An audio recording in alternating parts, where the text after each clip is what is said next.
Hello friends, അസ്സലാമു അലൈക്കും. Welcome back to my channel. ഞാൻ ഇന്ന് നിങ്ങൾക്ക് നല്ലൊരു അടിപൊളി ബനാന സ്നാക്ക് റെസിപ്പി ആയിട്ടാണ് വന്നിട്ടുള്ളത്. ഇത് ഉണ്ടാക്കാൻ നമുക്ക് ആവശ്യമുള്ളത് 3 പഴമാണ്. നല്ല പഴുത്ത പഴമാണ് ഏറ്റവും നല്ലത്. ഇത് നീളത്തിൽ സ്ലൈസായി മുറിച്ചെടുക്കുകയാണ് വേണ്ടത്.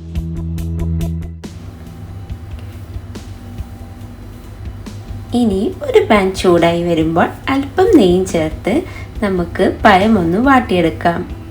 അധികം വാട്ടിയെടുക്കേണ്ട ആവശ്യമില്ല, ജസ്റ്റ് ഒരു ബ്രൗൺ കളർ ആയാൽ മാത്രം മതി. ഇനി ഇത് നമുക്ക് മറിച്ചിട്ടും ഒന്ന് വാട്ടിയെടുക്കാം.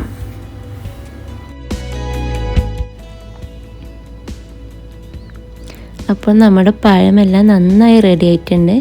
ഇനി ഇത് നമുക്ക് എടുത്തു മാറ്റാം.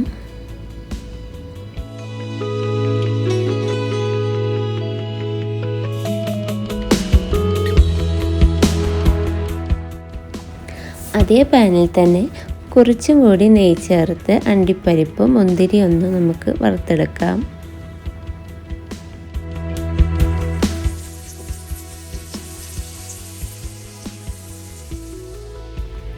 അതിനുശേഷം 1/4 കപ്പ് തേങ്ങയും ഇതുപോലെ നെയ്യിലൊന്ന് ചൂടാക്കി എടുക്കാം. ലോ ഫ്ലെയിമിലിട്ട് ഒരു 2 മിനിറ്റ് നമുക്കിങ്ങനെ ചൂടാക്കിയെടുത്താൽ മതി. അങ്ങനെ നമ്മളുടെ തേങ്ങ ഇവിടെ റെഡി ആയിട്ടുണ്ട്. ഇനി നമുക്ക് ഒരു ബൗളിലേക്ക് 3 കോഴിമുട്ട പൊട്ടിച്ചെടുക്കാം. എന്നിട്ട് നന്നായിട്ടൊന്ന് ബീറ്റ് ചെയ്യാം.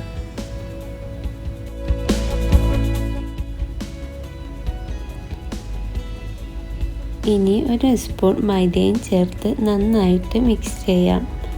മൈദക്ക് പകരം പാൽപ്പൊടിയും ചേർക്കാവുന്നതാണ്.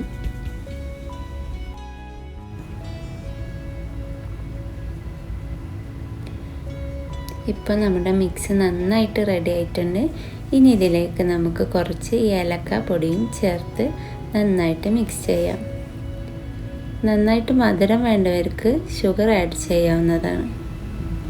ഞാനിവിടെ എടുത്തിട്ടുള്ളത് ഒരു സ്ക്വയർ പാനാണ്.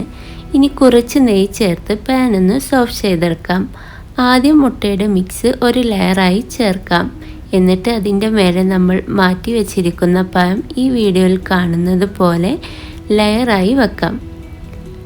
അതിൻ്റെ മേലെ തന്നെ തേങ്ങ ചേർക്കാം.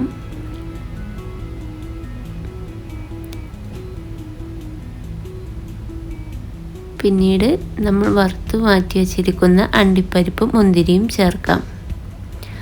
അവസാനം ബാക്കി പഴം ടോപ്പ് ലെയറായി വെക്കാം.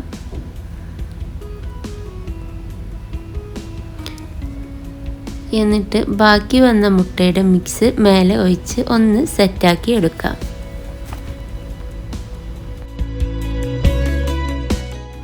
ഇത് നമുക്ക് പ്രീസെറ്റ് ചെയ്ത് വെച്ചിരിക്കുന്ന ഒരു പാത്രത്തിലേക്ക് ഇറക്കി വെച്ച് ഒരു 20 മിനിറ്റ് ലോ ഫ്ലെയിമിൽ അടിച്ചു വെച്ച് വേവിക്കാം. ഇത് നമുക്ക് കായ്പോള എല്ലാം ഉണ്ടാക്കുന്നത് പോലെ ഫ്രൈ പാനിലും ചെയ്യാവുന്നതാണ്.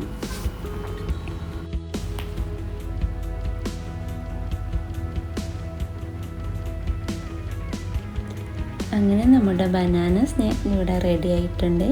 ഇനി ഇതിൻ്റെ മുകൾ ഭാഗം ഒന്ന് സെറ്റാവാൻ നമുക്ക് ഫ്രൈ പാനിലേക്ക് ഇത് മറിച്ചിട്ടൊന്ന് ജസ്റ്റ് ഒന്ന് വേവിച്ചെടുക്കാം.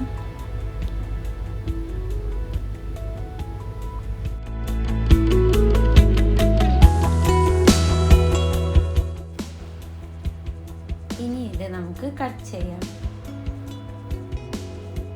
ഇത് എല്ലാവരും ട്രൈ ചെയ്യണം. നിങ്ങളെല്ലാവരും ട്രൈ ചെയ്തിട്ട് നിങ്ങളുടെ അഭിപ്രായങ്ങൾ കമൻറ്റ് ബോക്സിൽ അറിയിക്കണം.